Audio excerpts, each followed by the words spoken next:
মৰমৰ ছাত্ৰ ছাত্ৰীসকল, মই আজি শংকৰদেৱ শিশু নিকেতন বিদ্যালয়ৰ তোমালোকৰ বছৰেকীয়া পৰীক্ষাৰ যি তোমালোকৰ আজি পৰীক্ষা হৈ গ'ল, সেই পৰীক্ষাৰ মই তোমালোকৰ প্ৰশ্ন উত্তৰবিলাক একাধিক্ৰমে কৰাই দিব লৈছোঁ। গতিকে যিবিলাক ছাত্ৰ ছাত্ৰীয়ে তেওঁলোকে উত্তৰ বহীত কৰি আহিলে, তেওঁলোকে কিমান ভুল কৰিলে বা তেওঁলোকে কিমান শুদ্ধকৈ কৰিব পাৰিলে, তাৰ এটা নমুনা তেওঁলোকে পাব। গতিকে মই তোমালোকক প্ৰশ্ন পেপাৰখন দেখুৱাই এতিয়া নিদিওঁ, কাৰণ প্ৰশ্ন পেপাৰখন তোমালোকে দেখিছাই আৰু তোমালোকে নিশ্চয় কৰিছা। গতিকে মই তোমালোকৰ এই উত্তৰবিলাক এটা এটাকৈ কৰাই যাম। তোমালোকে উত্তৰবিলাক একাধিক্ৰমে মিলাই চাব পাৰিবা বা মই তোমালোকক বুজাই যাম, গতিকে ভালদৰে বুজিবা। তোমালোকৰ প্ৰথম প্ৰশ্ন দিয়া হৈছিলে কি, লঘিষ্ঠ আকাৰৰ ভগ্নাংশৰ হৰ আৰু লবৰ গসাগু কিমান? গতিকে তোমালোকে ইয়াৰ উত্তৰটো কি লিখিব লাগিছিলে, লঘিষ্ঠ আকাৰৰ ভগ্নাংশৰ হৰ আৰু লবৰ গসাগু হৈছে তোমালোকে 1 বুলি লিখিব লাগিছিলে। ইয়াৰ পিছত এটা দশমিক ভগ্নাংশ লিখা। তোমালোকৰ এটা দশমিক ভগ্নাংশ লিখিবলৈ কৈছিলে, উদাহৰণ তোমালোকে যিকোনো এটা লিখিব পাৰিলাহেঁতেন।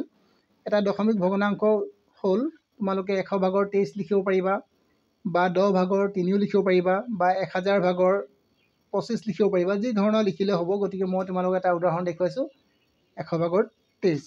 ইয়াৰ পিছত তোমালোকক দিছিলে 30.29 পূৰ্ণক অংশ কোনটো? গতিকে পূৰ্ণক অংশ তোমালোকৰ লিখিবলৈ যাওঁতে তোমালোকে এইদৰে লিখিব লাগিব, 100 ভাগৰ 3029 লিখিবা। গতিকে তোমালোকে নিশ্চয় প্ৰশ্নটো দেখি পাইছা উত্তৰটো। ইয়াৰ পিছত তোমালোকে 4 নম্বৰ প্ৰশ্নটো চাবা, 1 চেণ্টিমিটাৰত কিমান মিটাৰ? তোমালোকৰ প্ৰশ্নটোৱে অলপ আওপকীয়াকৈ দিলে, 1 চেণ্টিমিটাৰত কিমান মিটাৰ থাকে এইটো সুধিছিলে। গতিকে 1 চেণ্টিমিটাৰত আমি জানো যে 100 ভাগৰ 1 মিটাৰ থাকে। গতিকে তাক যদি আমি দশমিকলৈ নিওঁ, তেনে 0.01 মিটাৰ বুলি লিখিব পাৰোঁ। যদি তোমালোকে এইদৰে লিখিছা, তেতিয়া তোমালোকৰ শুদ্ধই হ'ব। ইয়াৰ পিছত তোমালোকে 5 নম্বৰ প্ৰশ্নটোলৈ চোৱা, 1 লিটাৰত কিমান ঘন চেণ্টিমিটাৰ? তোমালোকে মনত ৰাখিবা, 1 লিটাৰত 1000 ঘন চেণ্টিমিটাৰ থাকে। এইদৰে লিখিব লাগিব। দণ্ডচিত্ৰ অঁকাৰ এটা সাধাৰণ নিয়ম লিখা। দণ্ডচিত্ৰৰ অঁকাৰ কেইবাটাও নিয়ম আছে, গতিকে তোমালোকক মই এটা নিয়ম লিখাই দিছোঁ, তোমালোকে কিতাপত চাই ল'বা। তথ্যৰ ৰাশিৰ প্ৰতিটোৰ বাবে একোটাকৈ দণ্ড অঁকা হয়। তোমালোকে দেখিছা তথ্যৰ ৰাশিবিলাকৰ বাবে প্ৰতিটোৰ বাবে একোটাকৈ দণ্ড অঁকা হয়। গতিকে এইটো আছিলে তোমালোকৰ 6 নম্বৰ প্ৰশ্নৰ উত্তৰ। ইয়াৰ পিছত তোমালোকে নেক্সট চাবা, ৰশ্মিৰ প্ৰান্তবিন্দু কেইটা হ'ব লাগিছিলে? ৰশ্মিৰ বিন্দুৰ প্ৰান্তবিন্দু কেইটা? মানে ৰশ্মিৰ প্ৰান্তবিন্দু, ইয়াত ৰশ্মিৰ প্ৰান্তবিন্দু, ইয়াত ভুল হৈছে প্ৰশ্নটো। গতিকে তোমালোকে লিখিবা ৰশ্মিৰ প্ৰান্তবিন্দু কেইটা? এইদৰে হ'ব লাগিছিলে। গতিকে প্ৰশ্নটো অলপ ভুল হৈছে, মই লিখোঁতে ভুলকৈ লিখিলোঁ বা তোমালোকৰ প্ৰশ্ন পেপাৰত ভুলকৈ আহিছিলে। তোমালোকে লিখিবা ৰশ্মিৰ প্ৰান্তবিন্দু হৈছে এটা। ইয়াৰ পিছত দেখিছে তোমালোকে নেক্সট প্ৰশ্ন তোমালোকক দিছিলে, কোণ জুখিবলৈ ব্যৱহাৰ কৰা আহিলাবিধৰ নাম কি? তোমালোকে জানিছা কোণ জুখিবলৈ এই আহিলাটো আমি ব্যৱহাৰ কৰোঁ, এই আহিলাটো। গতিকে এই আহিলাটোৰ নাম হৈছে, তোমালোকে লিখিবা কোণমান যন্ত্ৰ। ইয়াৰ পিছত তোমালোকক দিছে, এটা সৰল কোণত কেই সমকোণ সমান? মনত ৰাখিবা, এটা সৰল কোণত 2 সমকোণৰ সমান থাকে। গতিকে তোমালোকে 2 সমকোণ বুলি লিখিব, শুদ্ধ হ'ব লিখিলে বা লিখিব পাৰিবা। একোটা একক বৰ্গৰ কালি কি বুলি কোৱা হয়? মনত ৰাখিবা, বৰ্গ একক বুলি কোৱা হয়। মনত ৰাখিবা, একোটা একক বৰ্গৰ, মানে যদি একক বৰ্গ থাকে, তাৰ বৰ্গৰ কালি যদি তুমি ওলাব যোৱা, বৰ্গ একক বুলি ক'ব পৰা যায়। গতিকে তোমালোকে এইদৰে লিখিব পাৰিবা। ইয়াৰ পিছত তোমালোকে 2 নম্বৰ প্ৰশ্নলৈ মন কৰা, তোমালোকক কি দিয়া হৈছিলে, 5 ভাগৰ 3ৰ এটা সমতুল্য ভগ্নাংশ ওলোৱা। যদি হৰ কিমান হয়, তোমালোকৰ 20 হয়। হৰ মানে মনত ৰাখিবা তলৰ সংখ্যাটো 20 হ'ব, ওপৰৰ সংখ্যাটো কিমান হ'ব এইটো উলিয়াবলৈ কৈছে। গতিকে তোমালোকে চাবা, ইয়াত যিহেতু তোমালোকে 4 পূৰণ কৰিলে 20 হৈছে, গতিকে ইয়াতো 4 পূৰণ কৰিবা, 4 3 গুণ 12। গতিকে মই তোমালোকৰ অংকটো কৰি দিয়া নাছিলোঁ, মই এতিয়া কৰি দিছোঁ, তোমালোকক 12 লিখিবা। ইয়াৰ পিছত তোমালোকক দিছে 8 ভাগৰ 23ক মিশ্ৰ ভগ্নাংশত লিখা। গতিকে তোমালোকে কি কৰিবা, এই 8টোৰে আমি 23টোক হৰণ কৰিম। হৰণ কৰিলে কেইবাৰ যাম চাম, আমি 8ৰে দিম, 8 2 গুণ 16। গতিকে তোমালোকক 16 দিলোঁ। ইয়াত বাকী থাকিলে তোমালোকৰ 3ৰ পৰা 6 বিয়োগ কৰিব নোৱাৰিবা। গতিকে ইয়াৰ পৰা ধাৰ ল'বা 13, 13ৰ পৰা 6 গ'লে তোমালোকৰ থাকিব 7। গতিকে তোমালোকে কেইবাৰ দিলা, 2 সমষ্টি 8 ভাগৰ তোমালোকে 7 বুলি লিখিব পাৰিবা উত্তৰটো। ইয়াৰ পিছত নেক্সট প্ৰশ্ন তোমালোকে মন কৰিবা, 2.12, 4.2 আৰু 2.03, এইকেইটা আমি গোটেইকেইটা সংখ্যা যোগ কৰিব লাগে। যোগ কৰিলে কি হ'ব, তোমালোকে চিধা যোগ কৰিব পাৰিবা। তোমালোকে লিখিবা 2.12 4.4.2 2.03 গতিকে যোগ কৰিলে কি হ'ব তোমালোকৰ 5 হ'ব এফালে তোমালোকৰ 3 এফালে দশমিক এফালে তোমালোকৰ 5 হৈ গ'ল এফালে 3 এফালে তোমালোকৰ 4 4 8 হ'ব গতিকে তোমালোকে 8 পইণ্ট মানে তোমালোকে লিখিব পাৰিবা ইয়াৰ শুদ্ধ উত্তৰ লিখিবা 8.35 ইয়াৰ পিছত নেক্সট প্ৰশ্নটো চোৱা চুক আৰু কাষ নথকা দুবিধ বস্তুৰ নাম লিখা গতিকে মত ৰাখিবা চুক আৰু কাষ নথকা দুবিধ বস্তুৰ নাম হৈছে তোমালোকে বল লিখিব পাৰিবা আৰু মাৰ্বল ইয়াৰ পিছত আয়তৰ প্ৰতিটো কোণৰ মাপ কিমান ডিগ্ৰী থাকে মত ৰাখিবা আৰু শীৰ্ষ কোণ বিন্দু কেইটা থাকে মত ৰাখিবা আয়তৰ প্ৰতিটো কোণৰ মাপ 90 ডিগ্ৰী থাকে আৰু ইয়াৰ শীৰ্ষ বিন্দু 4টা থাকে মত ৰাখিবা ইয়াৰ শীৰ্ষ বিন্দু 4টা পোৱা যায় ইয়াৰ পিছত তোমালোকে F নম্বৰ চাবা 3.5 মিটাৰ দৈৰ্ঘ্যৰ বৰ্গ এটাৰ কালি কিমান গতিকে দিশ তোমালোকৰ দিয়া আছে 3.5 বৰ্গৰ কালি উলাব লাগে বৰ্গৰ কালি কি দৰে উলাব পাৰি যায় 3.5 * 3.5 গতিকে তোমাৰ দিশ পূৰণ দিশ লিখিবা পূৰণ কৰিলে তোমালোকে পাবা কিমান 12.25 বৰ্গ মিটাৰ পাবা মই উত্তৰটো কৰি দেখাই দিয়া নাই তোমালোকে নিশ্চয় চাই ল'বা এবাৰ 2.5 হৰণ তোমালোকৰ 100 দিছে গতিকে 2.5 হৰণ তোমালোকে 100 দিলা 100টো তলত আহি যাব আৰু ওপৰত থাকিব 2.5 এই পইণ্টটো উঠাই দিয়ালৈ তলত এটা 1000 হ'ব এতিয়া তোমালোকে চাবা তলত 1000 মানে শূন্য কেইটা আছে 3টা গতিকে তোমালোকে দশমিকৰ পিছত 3টা সংখ্যা লিখিব লাগিব কিন্তু 3টা সংখ্যা দিয়া নাই গতিকে 0.025 লিখিব পাৰিবা এটো তোমালোকৰ শুদ্ধ উত্তৰ হ'লহেতেন ইয়াৰ পিছত নেক্সট তোমালোকে প্ৰশ্ন চাবা ইয়াৰ পিছত তোমালোকৰ নেক্সট কি দিছে 25 ভাগৰ 15ক লঘিষ্ঠ আকাৰত প্ৰকাশ কৰা গতিকে লঘিষ্ঠ আকাৰত প্ৰকাশ কৰি 25 ভাগৰ 15 লিখিবা আৰু 15টো ভাঙিলে তোমালোকে জানা যে নিশ্চয় 5 পূৰণ 3 লিখিব পাৰিবা আৰু 25টো ভাঙিলে তোমালোকে 5 পূৰণ 5 লিখিবা গতিকে 5 5 কটাকটি যাব আৰু তোমালোকৰ থাকিব 5 ভাগৰ 3 গতিকে এইটো শুদ্ধ উত্তৰ তোমালোকৰ হ'ব ইয়াৰ পিছত তোমালোকক দিছে 2/4 আৰু 4/7 ভগ্নাংশত আকাৰত লিখা গতিকে 2/4 বুলি ক'লে আমি 4 ভাগৰ 2 লিখিম আৰু 4/7 মানে আমি বুজি পাম যে 7 ভাগৰ 4 গতিকে এইদৰে তোমালোকে লিখিলে শুদ্ধ উত্তৰ হ'ব ইয়াৰ পিছত তোমালোকে 90 আৰু 180ৰ মাজত কোনটো কি কোণ বোলে মত ৰাখিবা 90 আৰু 180 ডিগ্ৰীৰ মাজৰ কোণটোক আমি স্থলকোণ বুলি কওঁ মত ৰাখিবা মই তোমালোকক লিখি দিছোঁ স্থলকোণ বোলে ইয়াৰ পিছত নেক্সট তোমালোকে এইবাৰ তোমালোকৰ 3 নম্বৰ প্ৰশ্নখিনি চোৱা কেৱল উত্তৰ লিখা গতিকে তোমালোকৰ 3 নম্বৰকে দিছে অংকবিলাক কৰি দেখাব লাগিব ইয়াত দিছে তোমালোকৰ 35 যোগ 100 ভাগৰ 1 আৰু তোমালোকৰ 1000 ভাগৰ 2 ভগ্নাংশ হিচাপে লিখা গতিকে তোমালোকে প্ৰশ্নটো এটা কাম কৰিবা এই প্ৰশ্নটো অলপমান ভুল হৈ আছে ভগ্নাংশ হিচাপে নহয় ইয়াক দশমিক হিচাপে লিখা হ'ব লাগিছিল গতিকে তোমালোকক প্ৰশ্নটো হেদৰ নিদিলে গতিকে তোমালোকে যদি তোমালোকে নিদিলে কি কৰিবা তোমালোকে ইয়াক দশমিক লিখি দিবা মই প্ৰশ্নটো এইদৰে লিখিলো দশমিক হিচাপে প্ৰকাশ লিখা বুলি আহিব লাগিছিল গতিকে আমি কি দৰে চাওঁ কি দৰে কৰিম 35 আৰু ইয়াক দিম আমি কি 100 ভাগৰ 1 মানে কি দিম 0.01 লিখিবা আৰু ইয়াত দিবা তোমালোকে যেহেতু 0 3টা আছে গতিকে তোমালোকে 0.002 লিখিব পাৰিবা ইয়াৰ পিছত তোমালোকে যোগ কৰিবা কি যোগ কৰিব চোৱা এই 35.000 দি দিবা আৰু তোমালোকে দিবা 0.01 0.002 দিবা গতিকে যোগ কৰিলে তোমালোকৰ 2 1 0 35.012 গতিকে তোমালোকে উত্তৰ লিখিব 35.012 এটো তোমালোকে লিখিব পাৰিলা বা পাৰিবা এই প্ৰশ্নটো অলপ ভুল হৈছিল গতিকে প্ৰশ্নটো মই এবাৰ শুদ্ধ কৰি দিছো তোমালোকক প্ৰশ্নটো নিশ্চয় এই ধৰে হ'ব লাগিছিল ইয়াৰ পিছত তোমালোকক দিছে 105 ডেকাগ্ৰাম আৰু 65 গ্ৰামক হেক্টগ্ৰামলৈ লৈ যোৱা গতিকে তোমালোকে হেক্টগ্ৰামলৈ নিবলৈ ক'লে তোমালোকে এইদৰে এটা ঘৰ এটা বনাবা মই তোমালোকক বনাই দেখাইছো তোমালোকে স্কেল ব্যৱহাৰ কৰিবা কিন্তু মই স্কেল ব্যৱহাৰ কৰা নাই মই গতিকে তোমালোকক অলপ সোনকালে দেখাই দিব বিচাৰিছো ভিডিঅ'টো নহলে বহুত দীঘল হৈ যায় গতিকে তোমালোকে 7টা ঘৰ বনাবা এইদৰে ইয়াত তোমালোকে একেবাৰে শেষত তোমালোকে কি লিখিবা ইয়াত তোমালোকে লিখিবা মিলিগ্ৰাম ইয়াত তোমালোকে লিখিবা মিলিগ্ৰাম ইয়াত দিবা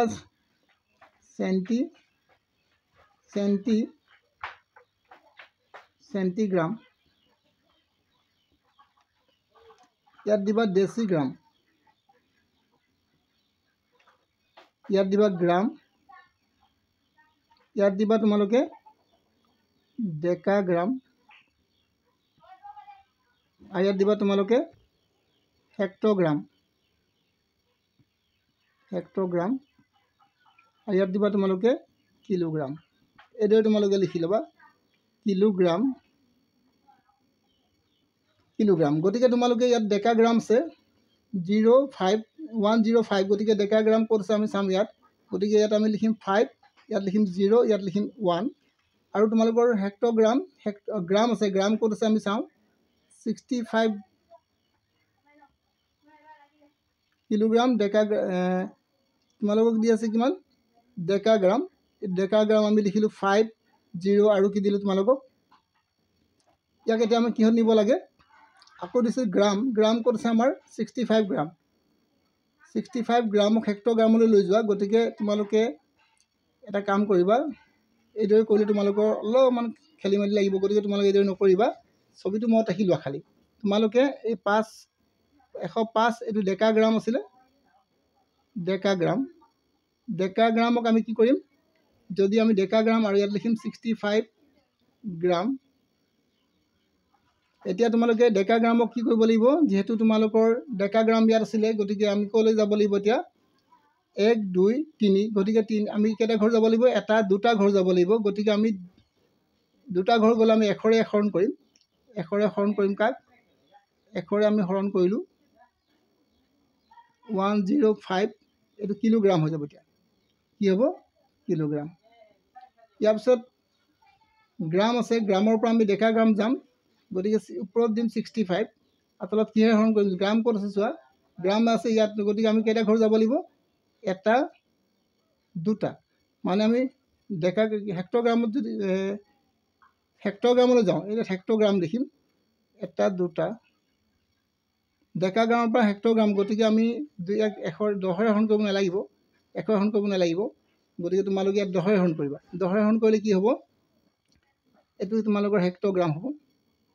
হেক্টগ্ৰাম অলপ ভুল হৈছে প্ৰশ্নটো, হেক্টগ্ৰাম। ইয়াৰ পিছত তোমালোকে আকৌ ইয়াত কি কৰিব, গ্ৰামটো কিয় নিবা হেক্টগ্ৰামলৈ। গতিকে 2টা 1ৰে হৰণ কৰিবা, এইটো হেক্টগ্ৰাম হৈছে। হেক্টগ্ৰাম অলপ প্ৰশ্নটো খেলি মেলিকৈ দিছে, গতিকে সেইবাবে তোমালোকৰ খেলি মেলি হৈছে। গতিকে 10ৰে যদি আমি হৰণ কৰোঁ ইয়াক, তেতিয়া আমাৰ কি হ'ব 10.5 হেক্টগ্ৰাম হ'ব। আৰু যোগ ইয়াক যদি আমি 1ৰে হৰণ কৰোঁ 0.65 হেক্টগ্ৰাম। এইদৰে লিখিবা। এতিয়া আমি যোগ কৰি দিওঁ। যোগ কৰিলে আমাৰ কি হ'ব, আমি যোগটো ইয়াত কৰি দেখাইছোঁ, এবাৰ ভালকৈ মন কৰিবা। ইয়াত তোমালোকৰ 10.5 আৰু তোমালোকে দিবা 0.65। গতিকে যোগ কৰিলে 5, এফালে 1 হ'ব, এফালে তোমালোকৰ 1 থাকিব, এফালে 1, মানে 11.15 হেক্টগ্ৰাম হ'ব। আমি এইদৰে কৰিম, তেতিয়া আমাৰ সহজ হ'ব বা আমি কৰিব পাৰিম। এইদৰে কৰিলে আমি কৰিব নোৱাৰোঁ, গতিকে সেইদৰে আমি ঘৰটো নবনালোঁ, গতিকে এইদৰে বনাইছোঁ। এতিয়া তোমালোকে গম পালা নিশ্চয়। ইয়াৰ পিছত তোমালোকে 3 নম্বৰ প্ৰশ্নটো মন কৰিবা। এতিয়া 3 নম্বৰ প্ৰশ্ন তোমালোকৰ কি দিছিলে, এটা ইটাৰ দিশ 22.5 চেণ্টিমিটাৰ, প্ৰস্থ তোমালোকৰ 10.5 চেণ্টিমিটাৰ, উচ্চতা 8 চেণ্টিমিটাৰ, ইটাটোৰ আয়তন কিমান। গতিকে ইটাটোৰ আয়তন উলিয়াবলৈ যাওঁতে তোমালোকে লিখি ল'ব লাগিব দিশ, প্ৰস্থ আৰু উচ্চতা লিখি ল'লোঁ। এইকেইটা লিখা আছে, মই লিখি দিছোঁ আগতীয়াকৈ, তোমালোকে লিখি ল'বা। ইটাটোৰ আয়তন তোমালোকে দিশ পূৰণ, প্ৰস্থ পূৰণ, উচ্চতা লিখিবা। তোমালোকে এইটো পূৰণ কৰি দিয়ক। পূৰণ কৰিলে তোমালোকে পাবা 890.00 হ'ব লাগিছিলে, মই 0.00 নাই দিয়া, ঘন চেণ্টিমিটাৰ। এইটো হৈছে তোমালোকৰ ইয়াৰ উত্তৰ। ইয়াৰ পিছত তোমালোকে ইয়াৰ বৰ্গমূল লিখিব কৈছে। বৰ্গমূল কিদৰে উলিয়াব পৰা যায়, গতিকে তোমালোকে ইয়াৰ উৎপাদক ভাঙিবা। ইয়াৰ আমি 9604 আমি উৎপাদক ভাঙিম, 2ৰে ভাঙি দিম। 2ৰে যদি যাওঁ 2 4 গুণ 8 হ'ব। ইয়াত থাকিলে তোমালোকৰ 1, 2 8 গুণ 16, 0, আকৌ 2 2 গুণ 4। আকৌ আমি 2ৰে এবাৰ দিম, 2 2 গুণ 4, 2 4 গুণ 8, 0 2 1 গুণ 2। আকৌ ইয়াক আমি কিহেৰে হৰণ কৰিম, 7ৰে হৰণ কৰিম। 7 3 গুণ 21 থাকিলে তোমালোকৰ 3, 3 থাকিলে 7 4 গুণ 28 হ'ব, 2 থাকিব 7 3 গুণ 7 4 গুণ 28, ইয়াত 4 হ'ব, আৰু ইয়াত কি হ'ব তোমালোকৰ 3 হ'ব। আকৌ ইয়াক 7 হৰণ যাব 7 যাব 7 4 গুণ 28 থাকিব তোমালোকৰ ইয়াত 6 6 থাকিলে 63 হ'ব গতিকে 7 9 গুণ 63 আৰু 7 7 গুণ 49 গতিকে কি পালো চোৱা 9604 ইয়াৰ বৰ্গমূল উলিয়াব লাগে গতিকে ইয়াৰ বৰ্গমূল উলিয়াব যাওঁতে আমি ইয়াৰ উৎপাদকবিলাক ভাঙিলোঁ কি পালোঁ চাওঁ 2 দুটা পালোঁ 7 কেইটা পালোঁ 4টা পালোঁ গতিকে তোমালোকে 2 এটা লিখিবা 7 দুটা লিখিবা গতিকে 7 7 গুণ 49 আৰু 49 আৰু 2 পূৰণ কৰিলে তোমালোকে 98 পাবা গতিকে ইয়াৰ আনসাৰ তোমালোকে কি লিখিবা 98 লিখিব পাৰিলাহেঁতেন ইয়াৰ পিছত তোমালোকে 5 নম্বৰ প্ৰশ্নটো মন কৰিবা এটা আয়তৰ দিশ প্ৰস্থৰ ক্ৰমে 6.5 সেন্টিমিটাৰ আৰু 3.5 সেন্টিমিটাৰ হ'লে আয়তটোৰ কালি কিমান হ'ব গতিকে আয়তৰ কালি তোমালোকে জানা দিশ উলিয়াবা প্ৰস্থ উলিয়াবা আয়তটোৰ কালি দিশ পূৰণ প্ৰস্থ লিখিবা গোটেইকেইটা পূৰণ কৰি দিয়াৰ লগে তোমালোকে 22.75 বৰ্গ সেন্টিমিটাৰ লিখিবা এইদৰে মই তোমালোকক উত্তৰটো কৰি দিছোঁ তোমালোকে এবাৰ মিলাই চাব পাৰিবা ইয়াৰ পিছত তোমালোকৰ দিছে এটা বস্তাত 20 কিলোগ্ৰাম 450 গ্ৰাম চিৰা ধৰে তেনেকৈ 7টা বস্তাত মুঠতে কিমান চিৰা ধৰিব নিশ্চয় বেছি ধৰিব গতিকে আমি লিখিম এটা বস্তাত চিৰা ধৰে 20 কিলোগ্ৰাম 450 গ্ৰাম আৰু এটাকে 7টা বস্তাত চিৰা ধৰিব আমি তাক 7ৰে পূৰণ কৰিব লাগিব গতিকে পূৰণ কৰিলোঁ 7 শূন্য গুণ 0 লিখিলোঁ 7 5 গুণ 35 5 বহালোঁ 7 4 গুণ 28 29 30 31 31 1 বহালোঁ আৰু 3 কলালোঁ আৰু 7 শূন্য গুণ 0 গতিকে 3 বহাম আৰু 7 2 গুণ 14 মানে কি হ'ল 143 কিলোগ্ৰাম আৰু 150 গ্ৰাম চিৰা ধৰিব এইটো তোমালোকে গম পালা 6 নম্বৰ প্ৰশ্নও হৈ গ'ল ইয়াৰ পিছত তোমালোকে 7 নম্বৰ প্ৰশ্ন এটা বহুত দীঘলীয়া প্ৰশ্ন তোমালোকক এটা দিছে এটা ৰঙালাওৰ ওজন 7 কিলোগ্ৰাম 200 গ্ৰাম ৰঙালাওটোৰ ওজন দিছে তোমালোকৰ 7 কিলোগ্ৰাম আৰু 200 গ্ৰাম ৰঙালাওটো সমানে 5 টুকুৰা কৰিলে প্ৰতি টুকুৰাৰ ওজন কিমান হ'ব তাৰে 3 টুকুৰা বিক্ৰী কৰিলে কিমান ওজনৰ ৰঙালাও বিক্ৰী কৰিলে আৰু বিক্ৰীৰ পিছত কিমান ওজনৰ ৰঙালাও থাকিল গতিকে এই প্ৰশ্নটো তোমালোকৰ পৰীক্ষাত দিব নালাগিছিলে কাৰণ এই প্ৰশ্নটো তোমালোকৰ পৰীক্ষা দৃষ্টিকোণৰ পৰা নহয় বুলি তাত কিতাপতে লিখা আছিলে গতিকে কি কাৰণে তেওঁলোকে দিলে মই নাজানো কিন্তু গোটেই প্ৰশ্নটো আমি যদি কৰিব যাওঁ অলপমান দীঘল হ'ব কিন্তু মই তথাপিতো তোমালোকক কৰাই দিবলৈ চেষ্টা কৰিছোঁ গতিকে কৰাই দিছোঁ বা তোমালোকে চাই ল'বা যদি ৰঙালাওটোৰ ওজন আছে তোমালোকৰ কিমান 7 কিলো ৰঙালাওৰ ওজন কিমান আছে আমি লিখি ল'ম ৰঙালাওটোৰ ওজন 7 কিলোগ্ৰাম আৰু 200 গ্ৰাম তোমালোকে কি কৰিবা এই 7 কিলোগ্ৰামক 7000 গ্ৰাম লিখি ল'বা 7000 গ্ৰাম যোগ 200 গ্ৰাম গতিকে তোমালোকে কি কৰিবা এতিয়া 7200 গ্ৰাম বুলি লিখিলা গোটেই ৰঙালাওটোৰ ওজন পালা ইমান গ্ৰাম ইয়াক এতিয়া যেহেতু 5 টুকুৰা কৰা হ'ব 5 টুকুৰা কৰিলে কি হ'ব প্ৰতি টুকুৰাৰ ওজন কিমান হ'ব লিখিবা এতেকে প্ৰতি টুকুৰাৰ মই অলপ সহজতে কৰিব বিচাৰিছোঁ টুকুৰাৰ ওজন কিমান হ'ব 72 গ্ৰাম 72000 গ্ৰাম ইয়াক আমি কিহেৰে হৰণ কৰিম 5ৰে হৰণ কৰিম 5ৰে যেতিয়া হৰণ কৰিম কাক হৰণ কৰি চাওঁ আমি 72ক আমি 62ৰে হৰণ কৰিম 5ৰে যাম আমি 5 গুণ 5 ইয়াত থাকিব তোমালোকৰ 2 ইয়াত 2 4 5 গুণ 20 গতিকে 0 আকৌ 2 আকৌ 0 থাকিলে 4 5 গুণ 20 আৰু এফালে 0 এটা থাকিলে গতিকে 0 বাৰ যাব গতিকে তোমালোকে ওলালা কিমান 4040 এইটো গ্ৰাম হ'ব যদি আমি ইয়াক কিলোগ্ৰামলৈ লৈ যাওঁ তেতিয়াহ'লে কিমান হ'ব চোৱা 1 কিলোগ্ৰাম আৰু 440 গ্ৰাম এটুকুৰাৰ ৰঙালাওৰ ওজন এতিয়া বিক্ৰী কৰিলে কিমান বিক্ৰী যেহেতু কৰিলে 3 টুকুৰা গতিকে আমি লিখিম বিক্ৰী কৰিলে এতেকে বিক্ৰী কৰিলে কিমান বিক্ৰী কৰিলে আমি দিম এই 400 ইয়াৰ লগত যেহেতু 3 টুকুৰা বিক্ৰী কৰিছে গতিকে 3 পূৰণ কৰিম আৰু এইটো কি হ'ব গোটেইটো তোমালোকৰ গ্ৰাম হৈ যাব পূৰণ কৰি চাবা 3 0 গুণ 0 3 4 গুণ 12 2 বহাবা উকলাবা 1 3 4 গুণ 12 13 বহাবা 3 গুণ 3 4 মানে কিমান বিক্ৰী কৰিলে 4320 গ্ৰাম মানে আমি বুজি পালোঁ যে 4 কিলোগ্ৰাম আৰু 320 গ্ৰাম ৰঙালাও বিক্ৰী কৰিলে। এইবাৰ বাকী কিমান থাকিলে বিক্ৰী কৰাৰ পিছত কিমান বাকী থাকিলে, যিহেতু 2 টুকুৰা বাকী থাকিব, গতিকে বাকী থাকিলে এতেকে লিখিব বাকী থাকিলে। অংকটো বহুত দীঘলীয়া দিছে, গতিকে 440 ইয়াক 2ৰে পূৰণ কৰি দিবা, কাৰণ 3 টুকুৰা আৰু 2 টুকুৰা 5 টুকুৰা হৈ গ'ল। গতিকে পূৰণ কৰিলে কিমান হ'ব তোমালোকৰ 0882, এইটো তোমালোকে গ্ৰাম লিখিবা। ইয়াক কিলোগ্ৰামত নিলে কি হ'ব 2 কিলোগ্ৰাম আৰু 880 গ্ৰাম। গতিকে তোমালোকৰ বাকী থাকি যাব। এইদৰে তোমালোকে লিখিব লাগিব আৰু নতুবা তোমালোকৰ উপায় নাই।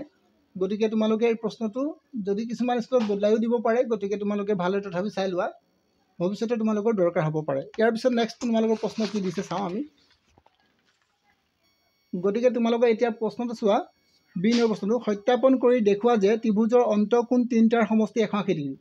গতিকে অন্তঃকোণ 3টাৰ যদি 180 ডিগ্ৰী হয়, গতিকে আমি কিদৰে কৰিম, প্ৰথমতে ত্ৰিভুজ এটা বনাই ল'ম। তোমালোকে ত্ৰিভুজ এটা বনাই ল'বা। মই ত্ৰিভুজ এটা বনাই ল'লোঁ, আৰু ত্ৰিভুজটো বনাই লোৱাৰ পিছত মই ইয়াক অন্তঃকোণবিলাক জুখিম। এইদৰে এটা ত্ৰিভুজ বনাই ল'বা তোমালোকেও।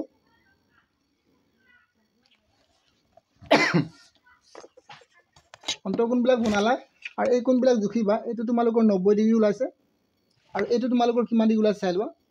এইটো তোমালোকৰ 25 ডিগ্ৰী ওলাইছে, আৰু এইটো তোমালোকৰ কিমান হ'ব তোমালোকে জুখি চাব পাৰা। এইটো তোমালোকৰ 90 ডিগ্ৰী ওলাইছে, আৰু এইটো তোমালোকৰ 25 ডিগ্ৰী, আৰু এইটো কিমান হ'ব তোমালোকৰ চাই লওঁ। এতিয়া তোমালোকে জুখিব নিশ্চয় জানা, 55 ডিগ্ৰী ওলাইছে। কিমান ডিগ্ৰী ওলাইছে 55 ডিগ্ৰী। গতিকে তোমালোকে 55 ডিগ্ৰী লিখিবা। এইটো গতিকে তোমালোকে 55 ডিগ্ৰী লিখিলা। ইয়াত তোমালোকে জুখিব A, B, C 3টা নাম দিবা। আমি কি দিম, আমি কি লিখিম চোৱা, কোণ A কিমান জুখিলোঁ আমি 90, কোণ আমি 55 ডিগ্ৰী পালোঁ, আৰু কোণ B কিমান পালোঁ আমি 90 ডিগ্ৰী, আৰু কোণ C পালোঁ কিমান আমি 25 ডিগ্ৰী। কোণমান যন্ত্ৰৰে কোণবোৰ জোখা হ'ল, লিখি ল'বা ওপৰত। কোণমান যন্ত্ৰৰে কোণবোৰ জোখ কৰা হ'ল, জোখ মাপ লোৱা হ'ল। ইয়াত লিখিবা কোণমান যন্ত্ৰৰ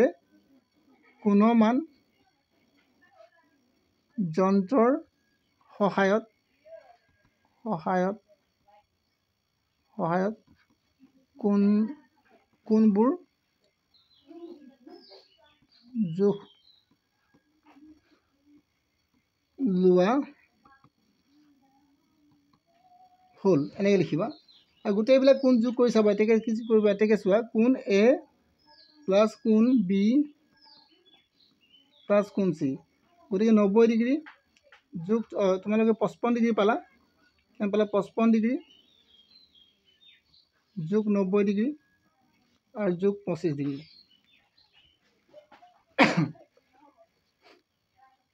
এইটো তোমালোকৰ 65 ডিগ্ৰী হ'ব, এইটো 65 হ'ব। এইটো ভুল হৈছে, তোমালোকে এইটো 65 হ'ব, মোৰ জোখাটো ভুল হৈছে, 65 ডিগ্ৰী হ'ব।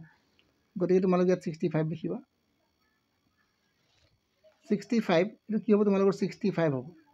65 গোটেইকেইটা যোগ কৰা। এতিয়া 90 ডিগ্ৰী এফালে যোগ কৰিলে তোমালোকৰ 80 ডিগ্ৰী, আৰু তোমালোকৰ হ'ব 55 আৰু 70, এফালে হৈ গ'ল তোমালোকৰ 30, এফালে হৈ গ'ল তোমালোকৰ 60, 70 ডিগ্ৰী 80, 90 ডিগ্ৰী। গতিকে তোমালোক গোটেইকেইটা যোগ কৰি কিমান 180 ডিগ্ৰী। গতিকে এইদৰে তোমালোকে লিখিব পাৰিবা। ইয়াত তোমালোকে হেন্স প্ৰুফ বুলি লিখি দিবা। মই অলপ খৰখেদাই কৰি দিছোঁ, যাতে তোমালোকে অলপ ভালদৰে চাই ল'বা, এবাৰ মিলাই চাবা। ইয়াৰ পিছত তোমালোকক দিছে এটা আয়তৰ দিশ প্ৰস্থৰ দুগুণ। যদি প্ৰস্থ তোমালোকৰ 26 চেণ্টিমিটাৰ হয়, তেন্তে আয়তটোৰ পৰিসীমা কিমান। গতিকে তোমালোকে দিয়া আছে কি লিখি ল'বা, প্ৰথমতে তোমালোকে প্ৰস্থ লিখিবা। প্ৰস্থ তোমালোকৰ কিমান দিছে 26 চেণ্টিমিটাৰ, আৰু দিশ কিমান দিছে সেইটো লিখি ল'ম। এতেকে দিশ আমাৰ কিমান হ'ব, ইয়াৰ দুগুণ হ'ব, 2 পূৰণ 26, মানে তোমালোকৰ কিমান হ'ব ভালকৈ বুজি লোৱা, 52 চেণ্টিমিটাৰ। এতেকে আয়তটোৰ কি ওলাব কৈছে তোমালোকক, এতেকে আয়তটোৰ পৰিসীমা। আয়তটোৰ পৰিসীমা আমি কেনেকৈ লিখিম 2 পূৰণ দিশ যোগ তোমালোকে সূত্ৰবিলাক মনত ৰাখিব পাৰিব লাগিব তেতিয়া কৰিব পাৰিবা গতিকে 2 পূৰণ দিশ কিমান পালা তোমাৰ 52 যোগ 26 গতিকে যোগ কৰিলে কিমান হ'ব চোৱা 2 পূৰণ এইকেইটা যোগ কৰিলে তোমালোকৰ 8 এফালে তোমালোকৰ যোগ কৰিলে 78 হ'ব গতিকে পূৰণ কৰিলে 2 8 গুণ 16 2 7 গুণ 14 15 156 সেন্টিমিটাৰ বুলি লিখিব লাগিলেহেঁতেন গতিকে তোমালোকে যদি লিখিছা শুদ্ধ হৈছে গতিকে তোমালোকে সূত্ৰটো এবাৰ লিখিব পাৰিলেও কমসে কম তোমালোকে আধা নম্বৰ হ'লেও পাবাগে ইয়াৰ পিছত নেক্সট তোমালোকৰ আৰু এটা প্ৰশ্ন আছে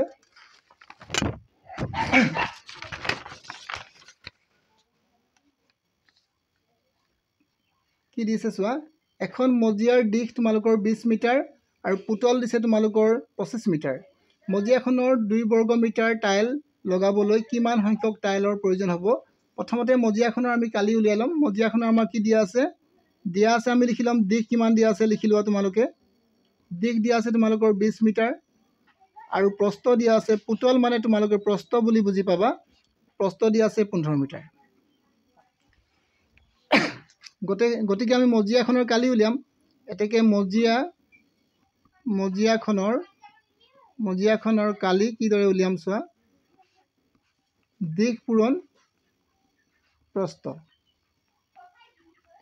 প্ৰস্থ গতিকে দিশ পালা কিমান তোমালোকে 20 মিটাৰ আৰু প্ৰস্থ পালা তোমালোকে 15 মিটাৰ গতিকে তোমালোকে কিদৰে লিখিবা 20 আৰু 15 পূৰণ কৰিলে তোমাৰ 300 বৰ্গ মিটাৰ হৈ যাব এইটো কালি ওলাই গ'ল মজিয়াৰ পৰিসীমা আৰু এখন টাইলৰ কালি কিমান আছে 2 বৰ্গ মিটাৰ গতিকে টাইলৰ প্ৰয়োজন হ'ব লিখা এতেকে টাইলছৰ প্ৰয়োজন হ'ব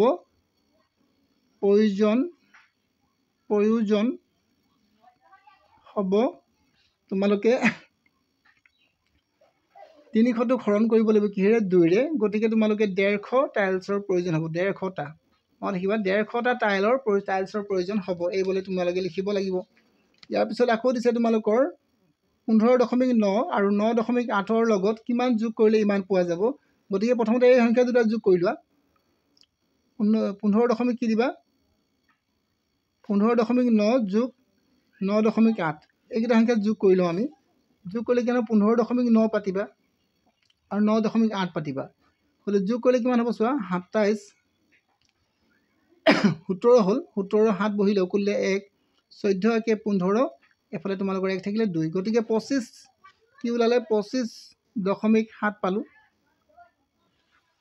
এতিয়া আমাৰ ইয়াৰ লগত কি যোগ কৰিব লাগে গতিকে আমাৰ 30টো ডাঙৰ হৈছে গতিকে 30টোৰ পৰা আমি কি কৰিম এই 30টোৰ পৰা 30.00 পাতি ল'ম তাৰপিছত আমি কি দিম 25.7 এটা 0 দুটা নিদিলে হ'ব এটা দিলে হ'ব গতিকে বিয়োগ কৰি দিবা বিয়োগ কৰিলে কি হ'ব চোৱা ইয়াৰ পৰা তোমালোকে 10 হ'ব 10ৰ পৰা তোমালোকে 3 থাকিব ইয়াত থাকিব তোমাৰ 9ৰ পৰা 4 হ'ব আৰু ইয়াত থাকিব তোমালোকৰ 2ৰ পৰা 2 গ'লে 1 থাকিব গতিকে কিমান যোগ কৰিব লাগিব এতেকে যোগ কৰিব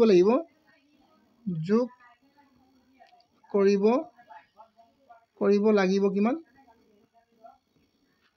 4.3 এইটো তোমালোকে লিখিব পাৰিবা ইয়াৰ পিছত তোমালোকক নেক্সট আকৌ প্ৰশ্ন দিছে 3/2 6/1 আৰু 9/7ক অৰ্ধক্ৰমত সজোৱা অৰ্ধক্ৰম মানে ডাঙৰৰ পৰা সৰুলৈ গতিকে তোমালোকে 3/2 লিখিবা 6/1 লিখিবা আৰু 9/7 লিখিবা মানে ইয়াত কি কৰিবা চোৱা এতিয়া এই 3 6 মনত ৰাখিবা 3 6 আৰু 9 ইয়াৰ গোটেইকেইটাৰ লসাগু ল'বা 3 গুণ 3 দিবা 3 2 গুণ 6 3 3 গুণ 9 আকৌ তোমালোকে হৰণ কৰিবা 3ৰে 2ৰে কৰি দিয়া 2 গুণ 2 3টো নমাই দিয়া আকৌ তুমি কৰি দিয়া 3ৰে গতিকে 3 গুণ 3 হৈ গ'ল গতিকে এই গোটেইকেইটা সংখ্যা পূৰণ কৰিলে তোমালোকে লখা পাব 3 পূৰণ 2 পূৰণ 3 গতিকে 2 3 গুণ 6 6 3 গুণ 18 লখাও পালে 18 গতিকে তোমালোকে ইয়াত লিখিবা 3/2 আৰু তোমালোকে ইয়াত 3টো এৰি দিবা 3টো এৰি দিলে 2 3 গুণ 6 থাকিলে গতিকে ইয়াত 6 পূৰণ কৰিবা ইয়াতো 6 পূৰণ কৰিবা গতিকে তোমালোকৰ 18 হ'ব ইয়াত হ'ব তোমালোকৰ 12 ঠিক তেনেকৈ আমি এতিয়া ইয়াত 6 পালোঁ 6টো এৰি দিওঁ 2 3 গুণ 6টো এৰিলোঁ 3 থাকিলে গতিকে 6/1 পূৰণ ইয়াত তোমালোকে 3 পূৰণ কৰিবা ইয়াতো 3 পূৰণ কৰিবা গতিকে তোমালোকৰ কিমান হ'ব 18 হ'ব ওপৰত হ'ব 3 হ'ব এতিয়া তলত 9 থাকিলে 9/7 গতিকে 9ৰ লগত কিমান পূৰণ কৰিব চোৱা 3 3 গুণ 9টো বাদ দি দিয়া 2 থাকিলে গতিকে 2 পূৰণ কৰি দিবা ইয়াতো 2 কৰিবা গতিকে তোমালোকৰ হ'ব 18 ভাগৰ 14 তো ডাঙৰ কোনটো হ'ল আমি গম পালোঁ এতেকে যেহেতু লিখিবা যেহেতু ডাঙৰ কোনটো হ'ল 18 ভাগৰ 14 হ'ল তাৰপিছত কোন ডাঙৰ হ'ল 18 ভাগৰ 12 হ'ল তাৰপিছত ডাঙৰ কোনটো হ'ল তোমালোকৰ 18 ভাগৰ 3 হ'ল গতিকে 18 ভাগৰ 14 মানে তোমালোকে কি লিখিবা এতেকে 9 ভাগৰ 7 লিখিবা তাৰপিছত তোমালোকে লিখিবা 18 ভাগৰ 12 মানে তোমালোকে 3 ভাগৰ 2 লিখিবা কি লিখিবা 3 ভাগৰ 2 আৰু তাৰপিছত তোমালোকে লিখিবা 6 ভাগৰ 1 এইটো হৈছে তোমালোকৰ উত্তৰ ইয়াৰ পিছত তোমালোকে জি নম্বৰ প্ৰশ্নটোলৈ মন কৰা জি নম্বৰটো প্ৰশ্ন চাই লোৱা এবাৰ দেউতাকৰ সম্পত্তিৰ 5 ভাগৰ 2 অংশ ৰাজুক 3 ভাগৰ 1 অংশ কমলক আৰু বাকী অংশ 5 ভাগৰ 2 অংশ চম্পাক দিলে গতিকে তোমালোকে এইটো হৈছে তোমালোকৰ ৰাজু এইটো হৈছে তোমালোকৰ কমল এইটো হৈছে তোমালোকৰ চম্পা গতিকে আমি কি কৰিম চোৱা প্ৰথমতে এই 5 3 আৰু 15 লখাগু ল'ম কাৰ লখাগু ল'ব লাগিব ইয়াত ভালকৈ মন কৰিলে হ'ল 5 3 আৰু 15 লখাগু ল'বা 5 হৰণ কৰিব 5 × 5 3টো নাযায় নমাই দিবা আৰু 5 3 × 15 আকৌ তোমালোকে কি কৰিবা 3 হৰণ কৰিবা 3 × 3 এইটো একটো থাকিবই 3 × 3 গতিকে 3 5 × 15 লখাগু হ'ব গতিকে তোমালোকে 5 ভাগৰ 2 দিবা আৰু ইয়াত কি পূৰণ কৰিলে 15 হ'ব 3 পূৰণ কৰিবা ইয়াতো 3 কৰিবা ইয়াত 3 ভাগৰ 1 আছে গতিকে তোমালোকে ইয়াত এটা 5 পূৰণ কৰিবা ইয়াতো তোমালোকে এটা 5 কৰিবা ইয়াত তোমালোকৰ 15 ভাগৰ 4 আছে যেহেতু তোমালোকে এটা 1 পূৰণ কৰিবা ইয়াত এটা 1 পূৰণ কৰিবা গতিকে তোমালোকৰ হৈ গ'ল 15 ভাগৰ 4 ইয়াত হৈ গ'ল তোমালোকৰ 15 ভাগৰ 5 ইয়াত হৈ গ'ল তোমালোকৰ 15 ভাগৰ 6 তো কোনে বেছি পালে আমাক সুধিছিলে কোনে বেছি পাইছে গতিকে আমি দেখিছোঁ 15 ভাগৰ 6 অংশটো বেছি হৈছে 15 ভাগৰ 6 মানে আমি গম পাইছোঁ যে 5 ভাগৰ 2 অংশ আৰু 5 ভাগৰ 2 অংশ কোনে পাইছে ৰাজুৱে পাইছে এতেকে তোমালোকে লিখিবা ৰাজুৱে বেছি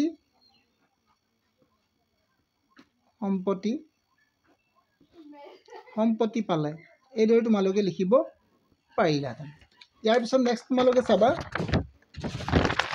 নেক্সট প্ৰশ্নবিলাক মই তোমালোকে উত্তৰবিলাক কৰাই দিছোঁ গতিকে তোমালোকে সকলোবিলাক মই কৰাই দিয়া নাই মানে একেলগে কৰাই দেখাই দিয়া নাই এখন দোকানৰ পৰা পুৰবীয়ে 5 মিটাৰ 20 চেণ্টিমিটাৰ মিতালীয়ে 2 মিটাৰ 20 চেণ্টিমিটাৰ আৰু লীনাই 7 মিটাৰ 60 চেণ্টিমিটাৰ কাপোৰ কিনিলে তিনিজনী মুঠতে কিমান কাপোৰ কিনিলে এই তিনিজনী যেতিয়া মুঠতে কাপোৰ কিনিব গোটেইখিনি যোগ কৰিব লাগিব গতিকে তোমালোকে লিখিবা পুৰবীয়ে কিনিলে মিতালীয়ে কিনিলে লীনাই কিনিলে এইবিলাক লিখাৰ পিছত গোটেইবিলাক যোগ কৰি দিবা যোগ কৰিলে তোমালোকৰ হ'ব 15 মিটাৰ 00 চেণ্টিমিটাৰ মানে কিমান কিনিলে মুঠ কিনিলে কিমান 15 মিটাৰ ইয়াৰ পিছত তোমালোকে নেক্সট প্ৰশ্নটো মন কৰা আই নম্বৰটো কেইজনমান মানুহ বনুৱাই 17 মিটাৰ দৈৰ্ঘ্যৰ 10 মিটাৰ প্ৰস্থ আৰু 4 মিটাৰ দ পুখুৰী এটা খান্দিলে পুখুৰীটোৰ পৰা উলিয়াই নিয়া মাটিৰ আয়তন কিমান হ'ব গতিকে তোমালোকে লিখিবা দিশ লিখিবা তোমালোকে 17 মিটাৰ প্ৰস্থ লিখিবা 10 মিটাৰ উচ্চতা লিখিবা 4 মিটাৰ ইয়াৰ পিছত তোমালোকে লিখিবা পুখুৰীটোৰ আয়তন দিশ পূৰণ প্ৰস্থ পূৰণ উচ্চতা